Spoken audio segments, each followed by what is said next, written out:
زي ما بيقولوا مستخبي اهو بان، واللي كان بفلوس دلوقتي بقى ببلاش وكل الناس عارفاه.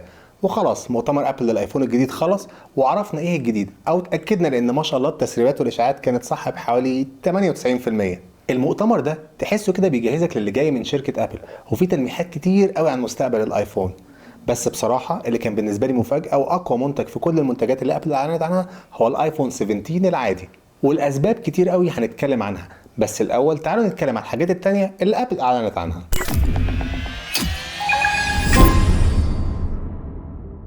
اول حاجه ابل اعلنت عنها هي الايربودز برو 3 الجديده، واللي لو بصيت عليها من بعيد مش هتحس بفرق خالص. نفس الشكل ونفس العلبه، بس مش نفس الحجم، حجم اصغر شويه. وعلى حسب كلام ابل ان دلوقتي بقت مناسبه لناس اكتر عشان الحجم ده. وصراحه ده هيبان مع التجربه، لان انا واحد من الناس الايربودز برو مش بتثبت في ودني مع الحركه او التمرين.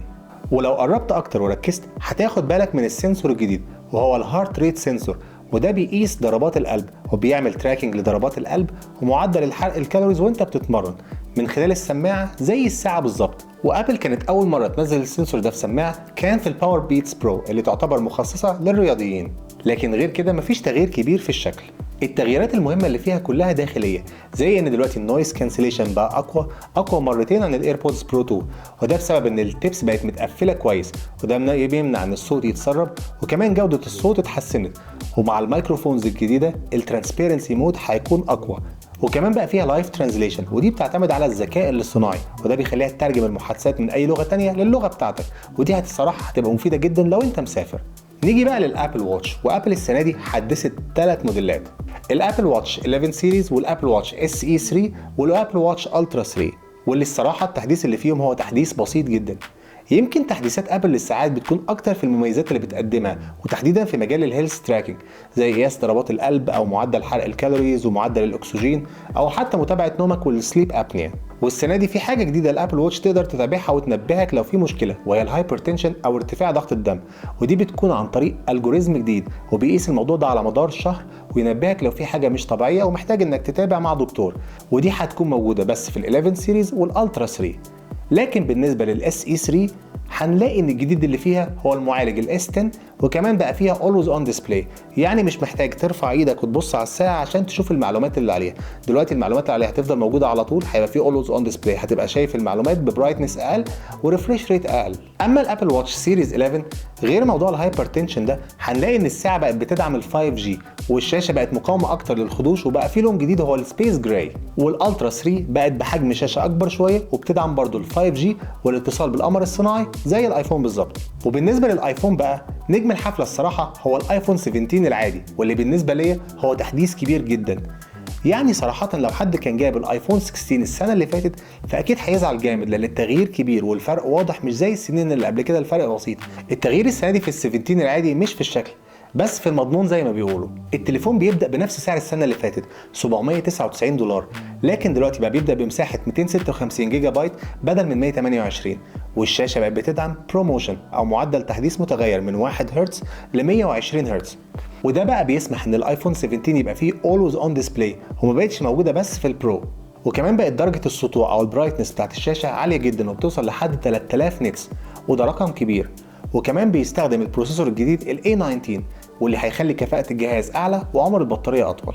والكاميرات كمان فيها تحديث، سواء للكاميرا الأمامية اللي بقت 18 ميجا بكسل، والسنسور السنة دي بقى سكوير بكسل أو مربع وبزاوية رؤية أكبر، عشان لما تيجي تصور سيلفي مع ناس كتير ما تحتاجش إنك تقلب التليفون ويقع منك في الحركة دي. لا، دلوقتي التليفون بيعمل فريم للصورة لوحده ويحول الصورة من فيرتيكال لوايد، وهو في نفس الوضع ومش محتاج إنك تقلب التليفون. والصور جودتها هتتحسن، إنها هتكون صور بجودة 24 ميجا بكسل، عكس زمان كانت بجودة 12 ميجا بكسل، فدلوقتي هيكون في تفاصيل اكتر في الصورة.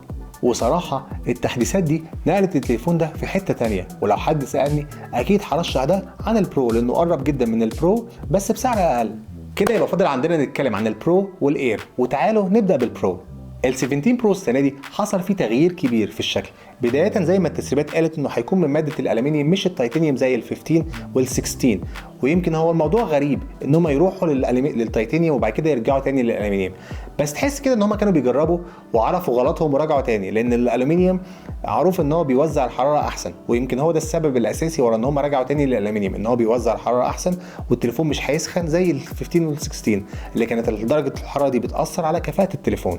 الجهاز بقى يوني بادي، يعني مصنوع من كتله واحده من الالومنيوم، وجزء الكاميرا بقى حجمه اكبر لان ابل قررت انها تنقل اغلب مكونات التليفون في الجزء بتاع الكاميرا ده، وتوسع مكان كبير للبطاريه ونظام التبريد الجديد الفيبر كولينج تشامبر.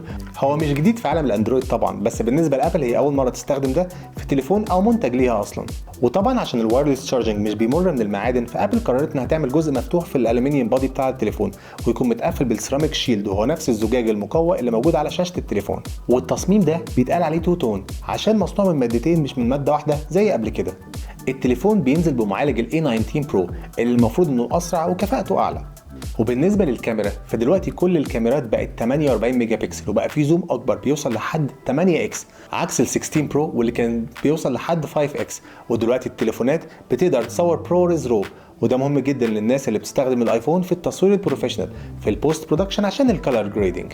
وبالنسبه للكاميرا الاماميه فهي بقت زي الايفون 17 العادي 18 ميجا بكسل، وفيها برضو نفس موضوع السكوير سنسور عشان الفريمنج، وكل الموديلات دلوقتي بقت بمساحه تخزين 256 جيجا بايت بدلا من 128. اما بقى اجدد افراد عيله الايفون وهو الايفون اير، وده ارفع ايفون ابل صممته في تاريخها، ارفع من الايفون 6 اللي كان حوالي 6.9 انش، وارفع كمان من السامسونج جالاكسي اس 25 ايدج اللي سمكه حوالي 5.8 انش. الايفون اير سمكه 5.6 انش، والتليفون عباره عن شاشه 6.5 انش فيها بروموشن واولويز اون ديسبلاي، ونفس معالج البرو ال A19 برو، ونفس الكاميرا الاماميه. المبهر في التليفون ده انك قدرت تخلي كل المكونات ده في جهاز بالحجم ده، بس طبعا انت ضحيت بحاجات كتير عشان توصل للحجم ده، سواء بطاريه او عدد كاميرات. وصراحه مش هنقدر نحكم على التليفون ده غير لما نجربه عشان نعرف البطاريه بتاعته كويسه ولا لا، وجوده الكاميرا الوحيده دي حلوه برضو ولا لا. بس المؤتمر السنه دي بيديك زي لمحه كده عن المستقبل، عن خطه ابل لتليفوناتها اللي جايه. يعني تحس ان التليفون البرو بعد عن انه يكون تليفون برو اسم على ورق، لا دلوقتي تحس انه بقى برو بجد، وبقى بيقدم الوظيفه قبل الشكل. يعني مش مهتم انه يكون التليفون شايني وبيلمع تيتانيوم ولا ستان ستيل، لا التليفون دلوقتي لما لقى ان الشركه لما لقت ان التليفون بيسخن خلاص احنا هنرجعه تاني للالومنيوم عشان يقدم الوظيفه بتاعته صح، عشان الناس اللي بتستخدمه اللي بتحتاجه في شغل بروفيشنال، عشان ان هو برو فالتليفون ما يسخنش معاهم ويبقى عملي، حتى لو ده هيأثر على شكله ومش هيكون فلاشي زي الاول، بس هيقدم الوظيفه قبل الشكل. اما الايفون اير انا حاسس انه هيكون مفضل عند ناس كتير السنه دي، الناس اللي بتحب تغير تليفونها كل سنه وتكون متميزه هتشوف ان هو ده التليفون المناسب. وممكن ده يكون هو بدايه خط الايفون فولد اللي متوقع انه ينزل السنه اللي جايه، وممكن يكون بنفس السمك، وده يمكن تكون ابل زي بتعمل بريفيو او تجربه للسنه اللي جايه. دي خلاصه سريعه كده عن مؤتمر ابل والمنتجات اللي اعلنت عنها، واكيد هيكون لنا كلام تاني عن التليفونات لما تنزل ونجربها. ويا رب اكون قدرت افيدكم، واشوفكم الحلقه الجايه. سلام.